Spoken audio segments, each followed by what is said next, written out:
Hello, everyone, and welcome back to the Real Positive Girl podcast. Happy Thursday to you all. I hope that you're having a fantastic day, whether your day is just beginning, in the middle, or towards the end. I am so super excited. This is the first episode that I get to record in my new home, in my new office, where it's just so quiet. I just love it. I love it. I don't really have any background noise or anything that's like bugging me that you may or may not used to be able to hear in my old episodes, but it kind of drove me crazy. So I hope that the audio quality can just be so much better now. So let me know.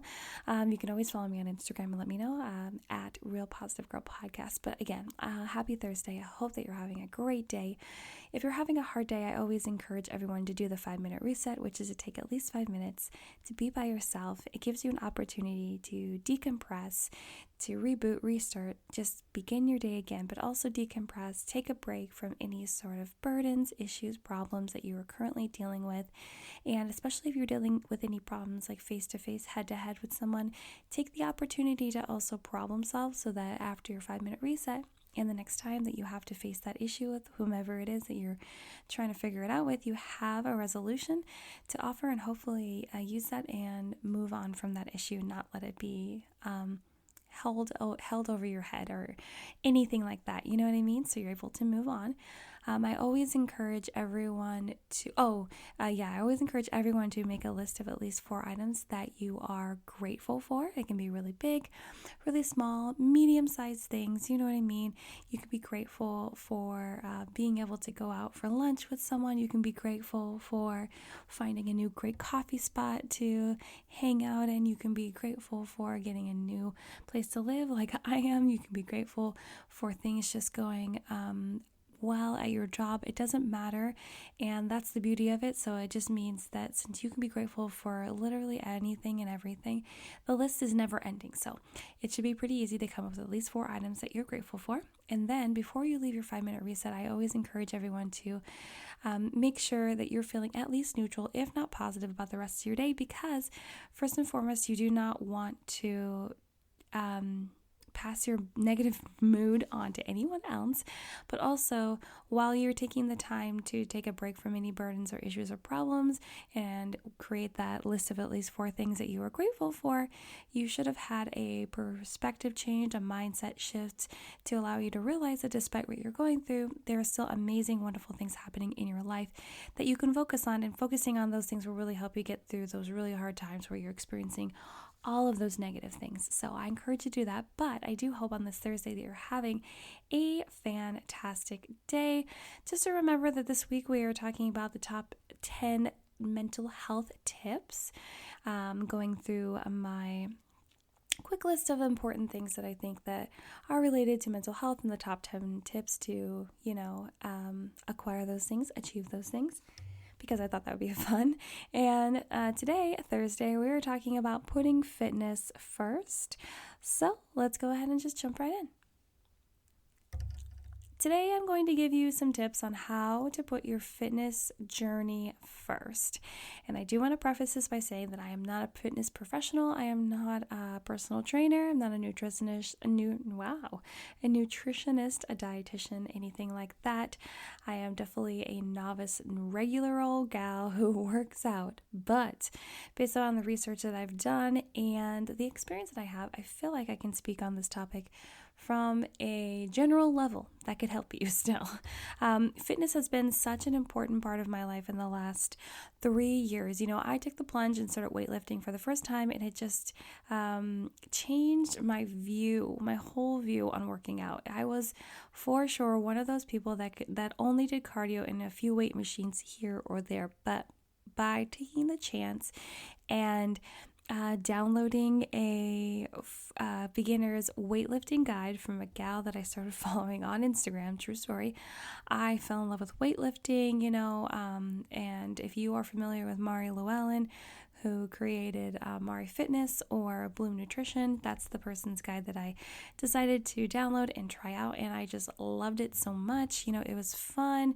She made it fun, and the more people, the more gals that I found online and guys, that would talk about weightlifting. It just became more fun. It didn't seem as intimidating as time went on, and I just loved it. But that part of my fitness journey really changed my life, because before that, I would be running like races, and I would be doing lots of cardio, and here and there I would, pick up some dumbbells and do a couple of things, but it was nothing compared to what I do now, and I absolutely love it. So let's go ahead and just jump right into the tips. Number 1 is to decide your ideal workout time. This is the thing that helped me the most. By not leaving the opportunity to work out to chance, I had a higher chance of actually going to the gym if I decided what my ideal workout time was going to be. And that's assigning like a time of day, also like which days I think I want to work out, and just kind of making those decisions ahead of time, as opposed to, again, leaving it to chance and letting my weakness take over and not work out. And I'm not saying that you have to choose one time and go with that forever, but do what will work best for your life, especially right now. And it's totally fine to change that time if your life changes. I used to work out at night until that became too difficult to juggle many other things, and switched it to mornings. It was actually a year ago, in some days, that I completely switched my routine to working out in the morning. And there were times before that I would work out in the morning, but it just never fully stuck. And I was working out at night for the longest time. I'd go to the gym at like 9 o'clock, and it became kind of a bore because, I got to meet some really cool people that worked out at night, and the schedule kind of like got in my way, because I would always like warm up in the elliptical machine, because it's what I like to do. It's what I like to do to work out, for 10 or 12 minutes or whatever. And, but I was going at 9, and, childcare had like kind of recently let out, and there's still a lot of people in the gym finishing up their workouts, but it kind of sometimes would make me have to warm up a little bit longer than I desired before I could actually get to the squat bench and anything else that I needed.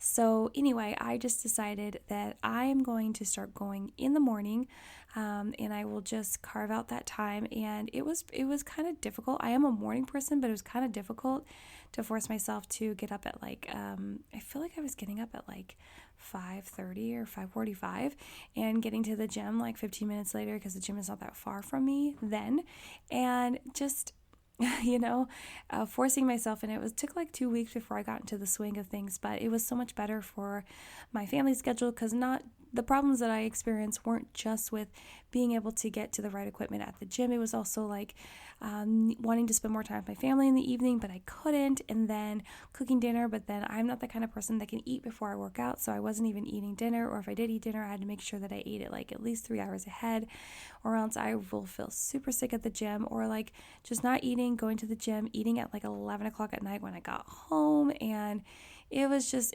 not working out for me. But I do know that working out at night works well for a lot of people.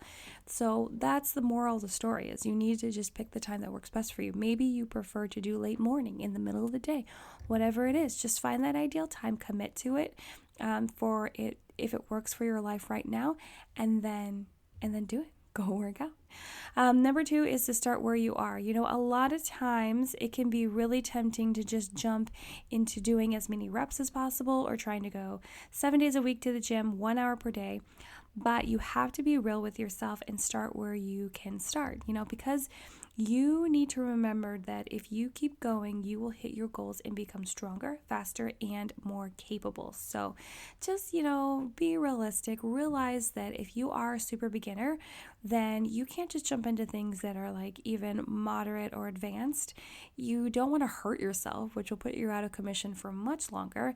And, maybe you feel like it'll make you look better at the gym, boost your rep at the gym, but that is not the most important thing. The most important thing is to be safe, get your burn on, work out, feel good, and continue to progress so that you can do those amazing, awesome things. Because despite what you may believe, a lot of those people, they had to start from the bottom, started from the bottom. Now they're there. That's where they are. And you're down at the bottom. So you need to start at the beginning, and then you can say that you started from the bottom. Now you're here. So you got to realize that they didn't just start from the beginning or the middle. No, they started at the beginning, not the middle, not the end, not the top, no, the bottom. Okay, so just realize that you have to go slow and keep a steady, just keep on being steady, but don't try to overdo it or else you'll regret it majorly. So number 3 is to choose some goals. It's best to go into a fitness journey with some actual goals and ideals you want to accomplish but again, you got to be reasonable. You got to be real with yourself. Don't just tell yourself in a month you want to bench press half your body weight, because as far as I've been told, you cannot do that, especially if you're brand new. Even if you come in and you feel like you're strong because you did like other things, I would still believe that in a month you can't just suddenly progress to being able to bench press half your body weight, at least not with proper form and with the right speed and agility and like whatever else. It's just not realistic. So choose realistic goals for yourself, and if you are unsure of what an attainable goal would be for yourself, ask someone that is experienced or familiar with fitness to help. Don't let this be something that prevents you from starting your fitness goals. Do not let pride or your ego get in the way of asking someone what you need to do, how you should go about it. And if I were you, I would ask several different people, especially if the first person kind of doesn't make you feel quite confident in what they're telling you. It's okay to get multiple opinions and then combine those to form your own and then move on, and take that information and roll with it. So definitely choose some goals, even if they're small goals, even if you're totally coming in fresh, you're like, okay, I want to be able to do 10 push-ups on my knees. That's a good goal, because if you're starting out brand new, then it's going to be really hard for you, even on your knees. I'm telling you. But if you progress and keep going, you're going to get better and stronger. And then your next goal can be like, okay, I want to be able to do 20 push-ups on my knees. Okay, now I want to be able to do 5 or 10 full push-ups. And then you'll progress to other things, and it'll just form new goals on top of new goals on top of new goals. So make sure you actually set some goals for yourself, whether it's time-based or rep-based or strength specifically. Just make sure you set at least 2 or 3, and then go forth and conquer those goals. Number 4 is to remember that it is supposed to be fun. It really is. Yes, it will be hard in the beginning, but it should also be enjoyable as well. Make sure you choose the exercise style that will allow you to enjoy your workout time. You really need to. Just because it worked for someone else does not mean it will work for you. So I'm sitting here talking on and on about weightlifting, but maybe that's not your jam. Maybe you try that and you're like, no, I don't enjoy that. That's fine. Find something that you enjoy. Do you enjoy doing those body weight classes? What is it called? I forget, but it's some sort of body pump. Yeah. If you enjoy the body pump classes, that's fine. Maybe you enjoy step class, aerobics, dance, yoga, Pilates, reformer, whatever it is, climbing class. There's maybe you enjoy doing those videos at home, like the P90X ones, whatever it is, or Zumba. I know my sister-in-law loves to do Zumba. So I would encourage you to find the one that's going to fit you best and stick with that. You do not have to do what everyone else is doing. That goes for your workouts, and it goes for your nutrition, and it goes for even your mindset, because maybe someone else has to be super hard on themselves, and maybe you don't need to be that hard on yourself to get yourself motivated, or maybe vice versa. Maybe they don't have to be as hard because they were super hard and strict with themselves in the beginning, and now they are loosened up a bit. But with you, maybe you feel like you do have to be really hard and strict with yourself in the beginning, knowing that it'll soften up over time as you create the habits within your fitness journey. So just remember, it is supposed to be fun. It's supposed to be enjoyable. Find ways to make it fun. Find ways to compete against yourself, and just continue to push yourself to your greatest version of yourself. Number 5 is to consider your diet. And I do not know anything about dieting. I don't. But I do know that you should try to be choosing more veggies, fruits, and proteins than anything else. Those are the things I know for sure, without a shadow of a doubt. And if you want to come for me on the fruit thing, come for me, fight me. I have done too much research to know that you can eat fruit while you're working out, while you're on your weight loss journey, while you're on your regular fitness journey, and you'll be fine. So just remember that. And I am for sure not telling you to avoid everything else at all, besides the fruit and veggies and protein, just to find your healthy balance. And I want to emphasize the word your healthy balance. I eat a treat every single night. I eat bread. It's gluten-free, but it's still bread. I eat carbs. I enjoy my eating habits. Just find the best healthy regimen that will fit who you are and what your goals are. So again, just because someone else is doing it doesn't mean it's going to work for you. Doesn't mean you have to do their diet, because maybe they are, on a specific diet and they have to eat that way, and they maybe haven't shared that, or maybe they really enjoy, eating a vegetarian diet. Doesn't mean you have to do it. Even if their results are really good, you need to find what's going to work best for you, what's going to fuel your body, what's going to keep you going, make you feel healthy, help you lose weight if that's your goal, and just try to focus and hone in on what you need, not what everyone else is needing, and trying to slap that sticker on yourself. It's just not going to work out very well in the end, okay? Number 6 is to understand that there will be setbacks. They're absolutely real. I know that this is harsh and this might be like too much honesty for you, but it's the truth. You can't win everything all the time. So understand that there will be setbacks. You will regress, but a lot of times after regression comes significant progression.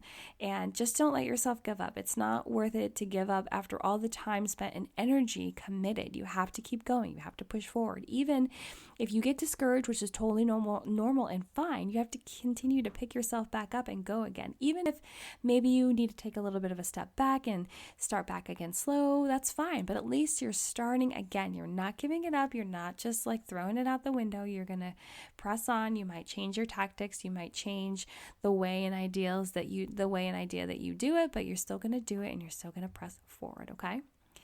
Number 7 is to give yourself rewards. I understand that this one can be a little controversial. However, this is the way that I feel. If you do not agree with this, that's totally fine. There might be several of these tips that you don't agree with, and it doesn't necessarily mean that you have to do it just because I said it. It's just a suggestion. You know what I mean? But give yourself rewards. Every time you hit a milestone, give yourself a reward. It could be shouting out in excitement that you hit the goal. Maybe you just like let all your family and friends know that you hit that goal, and woohoo, that's amazing. Or maybe you run a race and reward yourself with like a nice massage. Oh my gosh, that sounds amazing after a race. Or finally hit a squat goal and decide to treat yourself to a new gym bag or lifting gloves, like whatever it is, you can come up with your own reward. It can be something that you buy. It can be an experience. It can be just like bragging rights. It can be, I didn't really mention food in here, but if you are feeling like you are able to do that, I personally don't think in a fitness journey that you should be using food as a reward. You should just be able to fit in whatever you want to eat within, like if you're tracking your calories or your macros or however you want to do it, but there should be a healthy balance, and you shouldn't be preventing yourself from eating certain food groups just to lose weight. That's how I personally feel. You can feel differently. That's totally fine. But I just don't think that food needs to be a reward. If you want to eat it, then eat it, and eat it in moderation, and get it and just eat it and then move on and then get back to healthy. It's in the 80-20. The 80-20 rule is what I live and die by. Let's see. I just want to mention again, do something that fits who you are and celebrate your accomplishments, because it is a big deal. It's a really big deal. Number 8, create a vision board. I love the idea of creating a vision board in regards to fitness, but you could also just add your fitness things to your general fitness board too. If you already have one going. I'm about to get one going, and I'm sure you're asking me, oh my gosh, you're just now getting one going and it's so late in the year. Well, I was told that you can make one any time of the year. So, maybe I'll just make it for the last 3 months of the year or the next 6 months. I don't know. I'm going to figure it out, but I'm going to make one. I tended to make one in the beginning of the year. It just didn't work out.